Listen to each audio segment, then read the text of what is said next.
Hey guys, how you doing? And welcome back to my channel. So the Apple Watch Series 10 is without a doubt one of the best smartwatches that you can get. But it's also pretty expensive. The Google Pixel Watch 3 is a great smartwatch as well, but it's not quite so expensive. And today we will compare these two smartwatches, and let's start with the specs, the price and the design. Alright, so let's start with the Apple Watch first. First, you have to know that you can grab the Apple Watch 10 in two different sizes and two different versions. So there is the GPS in the cellular version, and you can grab it in the size of 42 and 46 millimeters. And then again, there is an aluminum and a titanium version, and all come in different prices. It ranges from 450 all the way up to 850 euro.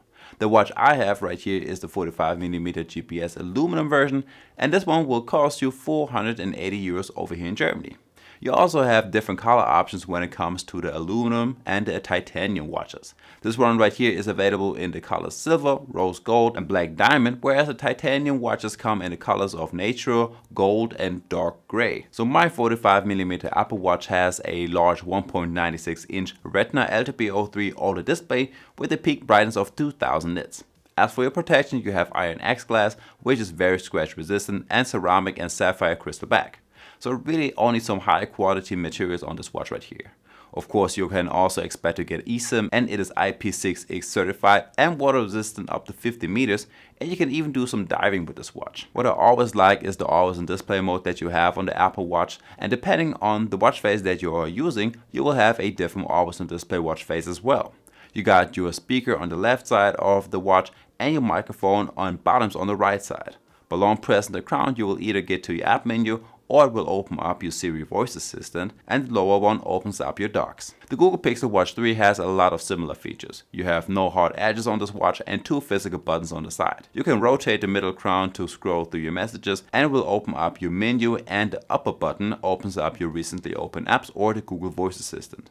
By the way, these buttons are not customizable. So I got a larger 45mm version right here, and this one has a 1.4 inch LTPO AMOLED display, which is protected by Corning Gorilla Glass 5. It even goes up to 550 euros if you choose to get the LTE version of this watch. Now there's one thing that I really like about the display, and that is that it's light up with a peak brightness of 2000 nits. That's really a lot, and it's just the same brightness as with the Apple Watch Series 10, and certainly good enough to read the screen in sunny conditions. Alright, so we got an always on display mode and an aluminum frame. The only bad thing right here is that you see all of your fingerprints on it, and you don't even need sweaty fingers or greasy fingers for it.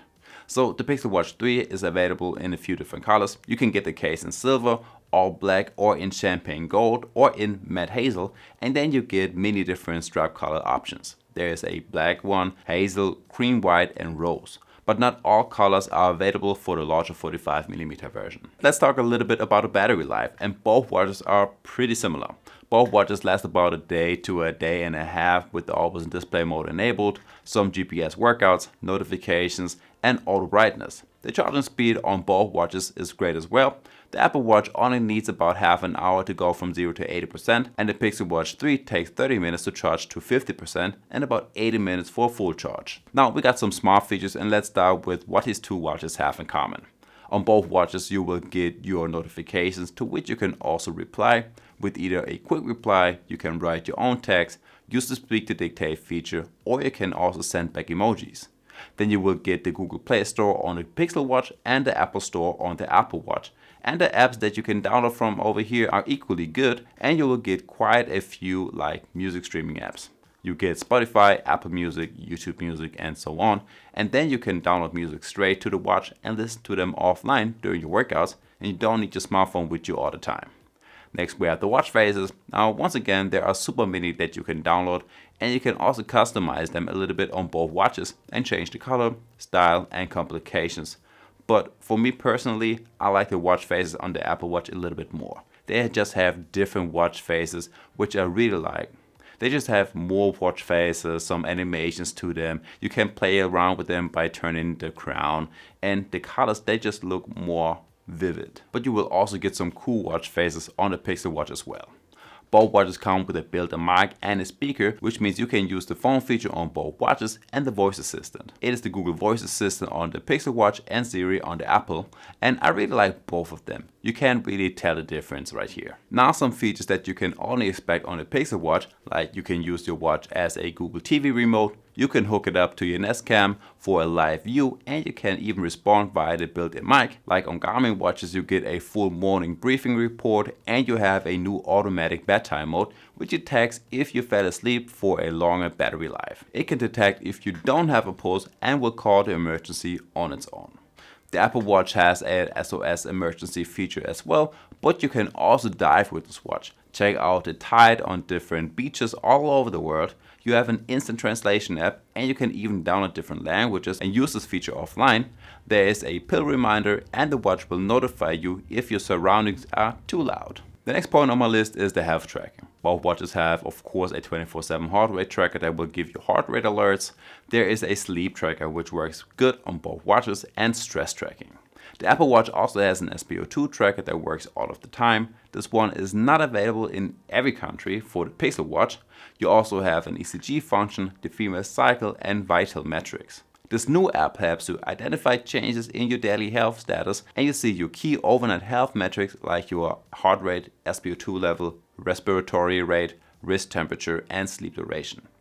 Now on the Pixel Watch there's the daily readiness score, which you can compare to the Garmin body battery and other similar features on other smartwatches. It basically tells you how ready your body is for the day and gives you a score based on your heart rate variability, your sleep, and your resting heart rate. Next up you have the cardio load, which helps you to stay in shape and reach your daily workout limits. There's the body response tracker, which is basically the stress tracker, and you have an ECG tracker as well. Now let's skip to the fitness tracking and the built-in GPS, and let's start with the GPS. First you have to know that you're not doing anything wrong with either of these two smartwatches. You will get a good built-in GPS with only little deviations, but in my test the Google Pixel Watch 3 is slightly better. You had less deviations inside of the city or in the park, but on both watches you will receive the GPS signal in a matter of seconds. On the Apple Watch and the Pixel Watch, you will get more than enough sport modes. You can do interval runs, you can customize your workout displays, you have access to your music player during your workout. You will just not get the diving and snorkeling workout on the Pixel Watch, and also not the depth sensor. Everything else is pretty much the same. Overall, I would still slightly prefer the Apple Watch as interaction with the watch feels a little bit smoother. The design of the apps and animations are much better. The colors look better on this watch, and watch faces are also a little bit better in my opinion. You have different animations, you can play around with them using your crown, and colors look poppy once again. And then you also have better or more gesture controls on here. But what are your thoughts? Let me know down below in the comments, and I guess with that one being said, I will see you in the next one. Peace.